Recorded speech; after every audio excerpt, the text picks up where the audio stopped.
परिचय।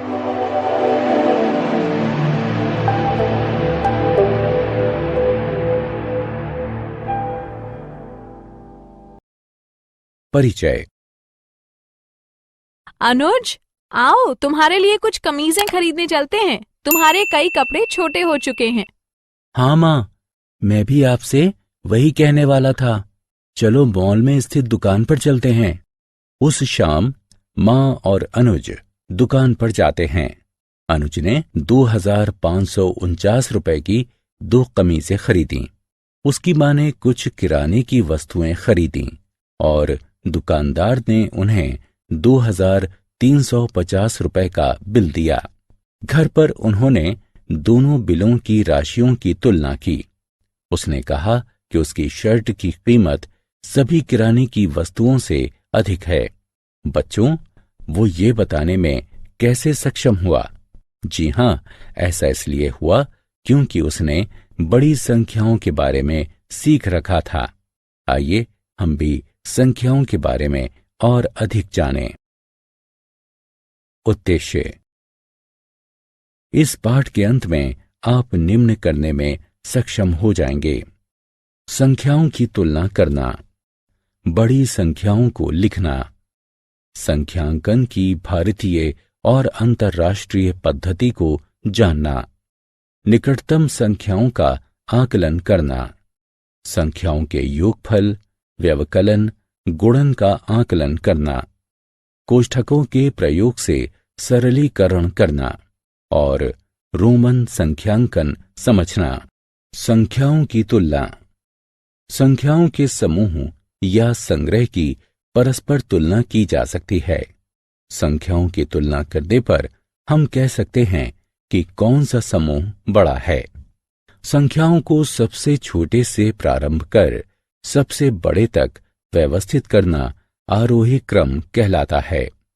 संख्याओं को सबसे बड़े से प्रारंभ कर सबसे छोटे तक व्यवस्थित करना अवरोही क्रम कहलाता है। यदि दो संख्याओं के अंकों की संख्या असमान होती है, तब अधिकतम अंकों वाली संख्या बड़ी होती है। यदि दो संख्याओं के अंकों की संख्या समान होती हैं, तब हमें प्रत्येक स्थान पर संख्याओं की तुलना करने की आवश्यकता होती है। 4 अंकों की सबसे बड़ी संख्या 9999 है। 5 अंकों की सबसे छोटी संख्या बनाने के लिए इस संख्या में क्या जोड़ा जाना चाहिए? उत्तर है कि हमें 1 जोड़ना चाहिए।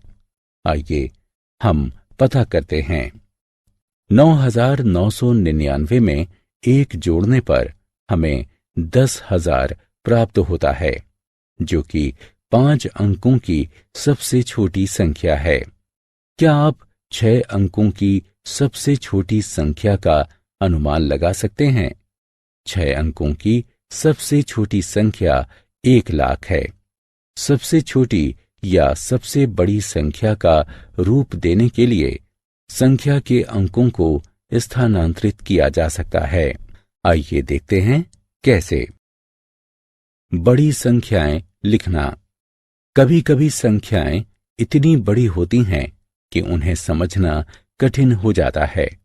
तब संकेतन के प्रयोग द्वारा बड़ी संख्याओं को लिखने एवं पढ़ने में सहायता मिलती है। हमारी दशमलव संख्या पद्धति में 1 अंक का मान संख्या में उसके स्थान या स्थिति पर निर्भर करता है।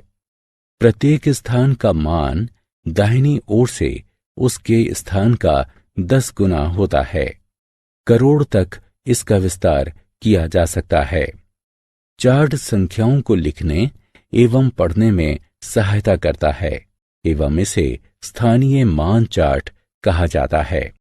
संख्या पद्धति।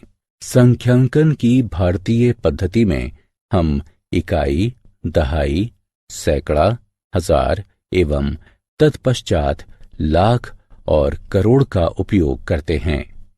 चलिए करोड़ को दर्शाते हैं। हजार, लाख एवं करोड़ को दर्शाने के लिए कॉमा यानी अल्प विराम का उपयोग किया जाता है। प्रथम अल्प विराम सैकड़े के स्थान यानी दाएं से तीसरे अंक के पश्चात आता है। ये हजार अंकित करता है। दूसरा अल्प विराम आगे के 2 अंकों के पश्चात यानी दाएं से 5वें अंक के पश्चात आता है।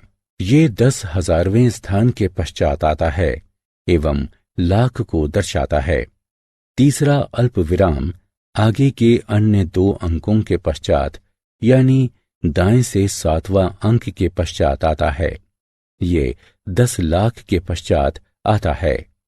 अंतर्राष्ट्रीय संख्यांकन पद्धति जिसका प्रयोग किया जा रहा है उसमें हमारे पास इकाई, दहाई, सैकड़ा, हजार एवं तत्पश्चात मिलियन है। 1 मिलियन 1,000 का होता है।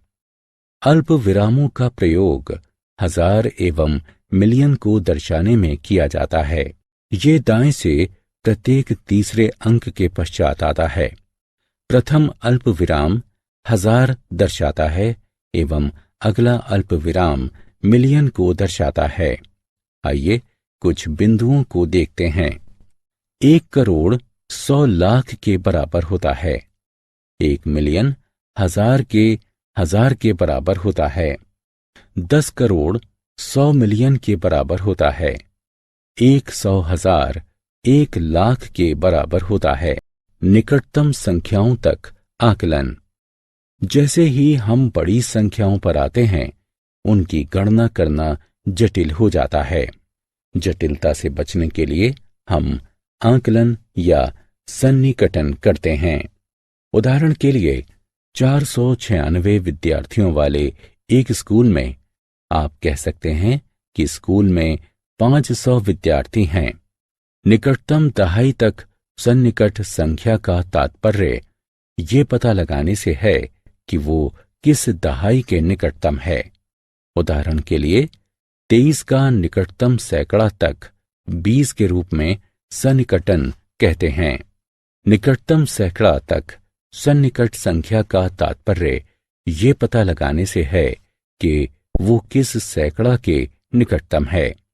उदाहरण के लिए 423 का निकटतम सैकड़ा तक 400 के रूप में सन्निकटन करते हैं। निकटतम 1000 तक सन्निकट संख्या का तात्पर्य ये पता लगाने से है कि वो किस 1000 के निकटतम है। उदाहरण के लिए 3800 का निकटतम 1000 तक 4000 के रूप में सन्निकटन करते हैं। योगफल, व्यवकलन और गुणन का आकलन। निकटतम संख्या तक आकलन करके 2 बड़ी संख्याओं के योगफल का आकलन करने में सहायता मिलती है। उदाहरण के लिए 4780 एवं 3325 को जोड़िए। 4780 का सन्निकटन बराबर 4800 है। 3325 का सन्निकटन 3000 है और दोनों का योगफल 7800 है। निकटतम संख्या तक आकलन करके 2 बड़ी संख्याओं के व्यवकलन का आकलन करने में सहायता मिलती है। उदाहरण के लिए 29,664 से 22,345 को घटाइए।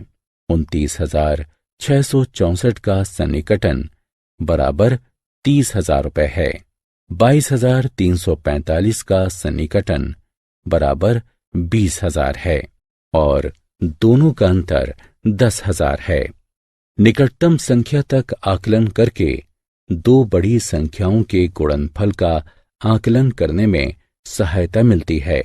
उदाहरण के लिए 33,467 एवं 8,888 का गुणन देखिए।